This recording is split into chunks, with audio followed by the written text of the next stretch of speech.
या बातमीचे प्रायोजक आहे सुरभी ज्यूस सेंटर। आमच्याकडे सर्व प्रकारचे ओरिजिनल फ्रूट ज्यूस मिळतील। पत्ता काँग्रेस भवन शेजारी, जिल्हा परिषदेसमोर, सोलापूर। विरोधी पक्षाच्या दबावतंत्रामुळे मंगळवेढा उपसा सिंचन योजना मंजूर झाली।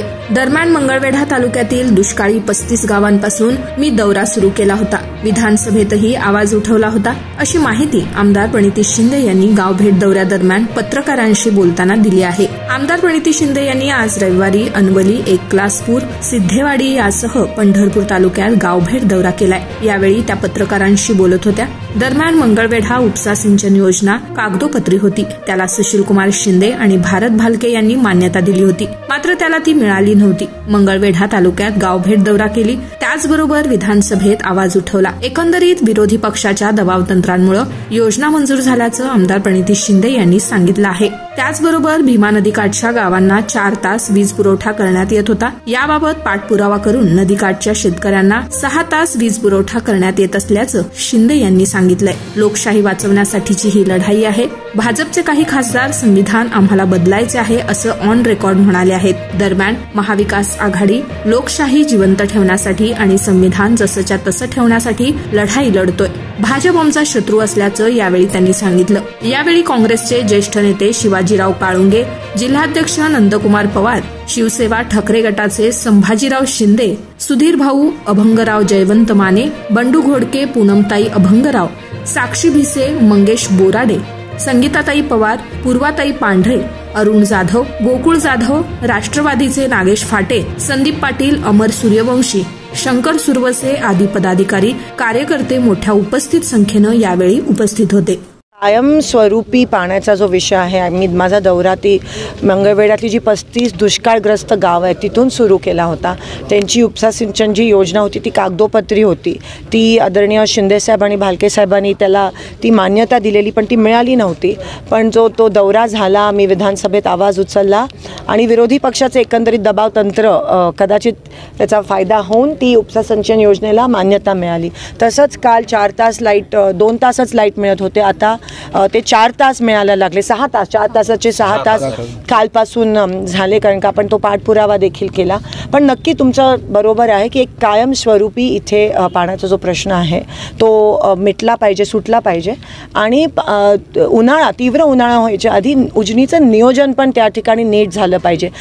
दर 3 महिन्याला उजनीचं जे आवर्तन आहे त्याची मीटिंग होत असते विधानसभेत किंवा मंत्रालयात, आणि सगळे जिल्ह्याचे जेवढे आमदार आहेत त्यांना आमंत्रित केलं जातं। ही प्रथा काँग्रेस राष्ट्रवादीच्या वेळेस होती, महाविकास आघाडीच्या वेळेस होती, पण आता ती खंडित पाडले बीजेपीने आणि ती प्रथा नाहीच आहे। आणि म्हणून त्या उजनीच्या मीटिंगला कोणालाही आमंत्रण दिलं जात नाही, आणि म्हणून तुम्हाला आज नियोजनाभावी लोकांना पाणी मिळालं। लोकसभा निवडणुकीमध्ये इथल्या स्थानिक लोकांनी केवळ स्थानिक भाजपच्या नेत्यांकडे, लोकप्रतिनिधींकडे पाहून भाजपला मतदान केलं होतं, आणि त्यानंतर इथल्या निवडून गेलेल्या खासदारांनी दुर्लक्ष केलं अशी एक भावना आहे। तर आपण सर्वसामान्य 100% तो रोष दिसतोय। ज्यांना विश्वासाने मतदान केलं, ज्या लोकांनी लोकशाहीत लोकप्रतिनिधी लोकांकडून मतदान घेतो आणि मग त्याच लोकांचा अपमान ह्या पद्धतीत करत असेल तर त्याच्यापेक्षा मोठा पाप काय असू शकतो लोकशाही। त्यांचा घेऊया। उमेदवार प्रणितीताई शिंदे आहेत आणि प्रश्न मात्र सुशीलकुमार शिंदे साहेबांना विचारले जातात की किंबहुना शिंदे साहेबांचं योगदान सोलापूर जिल्ह्याचा सिंहाचा वाटा आहे, तरी सुद्धा त्यांना प्रश्न उपस्थित केला जातो, याकडे आपण कसं? मी त्यांना त्याच वेळेस म्हणाली, उमेदवार मी आहे, माझ्याशी लढा। पण ते कदाचित त्यांना काही पॉईंट्स मिळत नाही आहेत आणि कामच त्या लोकांनी केलं नाही आहे। ऑफकोर्स पूर्ण सोलापूरला माहिती आहे की शिंदेसाहेबांचा संघर्ष काय, शिंदेसाहेबांनी किती काम केलं आहे। साधी विमानसेवा पण हे लोक सुरू करू शकले नाही चिमणी पाडून, त्या गोष्टीची खंत वाटते। सत्ता त्यांची, पंतप्रधान त्यांचे, सगळे मंत्री त्यांचे, एवढे थाटामाटात सत्तेत आले पण एकसुद्धा सोलापूरसाठी काही देऊ शकले नाही। हे सोलापूरचं दुर्दैव आहे। ज्या लोकांनी विश्वासाने त्यांना मतदान केला त्या लोकांचा वापर करून आज जेव्हा त्या लोकांना त्यांची गरज आहे तेव्हा त्यांच्यासोबत मात्र उभे राहत नाही. गेल्या वेळेस वंचितचा फटका आपल्याला बसला होता उमेदवारीचा, यावेळेस वंचितनं उमेदवारी दिली, आता MIM देखील उमेदवारी देण्यात तयार होते. कसं बघता याच्याकडे? नाही, ही लढाई जी आहे ती लोकशाही वाचवण्यासाठी लढाई आहे. BJPचे काही खासदार ऑन रेकॉर्ड काल म्हणाले की आम्हाला संविधान बदलायचं आहे. या गोष्टीचा आपण निषेध करत आहोत आणि आज महाविकास आघाडी खंबीरपणे भाजपच्या विरोधात आणि लोकशाही जिवंत ठेवण्यासाठी आणि संविधान जसंच्या तसं ठेवण्यासाठी आम्ही लढाई लढतोय. भाजप आमचा एकमेव शत्रू आहे. गेल्या 21 वर्षापासून सोलापूरकरांच्या सेवेत असलेलं एकमेव juice centre Surabhi juice centre 7 रस्ता येथील पहिल्या शाखेच्या यशस्वी वाटचालीनंतर आता सुरभी ज्यूस सेंटरची दुसरी शाखा ग्राहकांच्या सेवेत सुरू झाली आहे.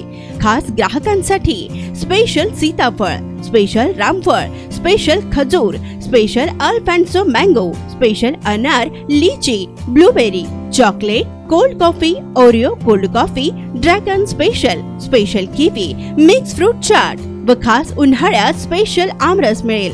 पार्सलची सुविधा, विविध पार्टींचे ऑर्डर्स हे स्वीकारले जातील. ज्यूस पिण्यासाठी खास फॅमिलीसाठी स्वतंत्र व्यवस्थाही. स्वस्त आणि चवीला मस्त सुरभी ज्यूस सेंटरची टेस्ट. सर्व प्रकारचे ओरिजिनल फ्रूट ज्यूस मिळण्याचे एकमेव ठिकाण सुरभी ज्यूस सेंटर. पत्ता काँग्रेस भवन ऑफिस, जिल्हा परिषदेसमोर, सोलापूर.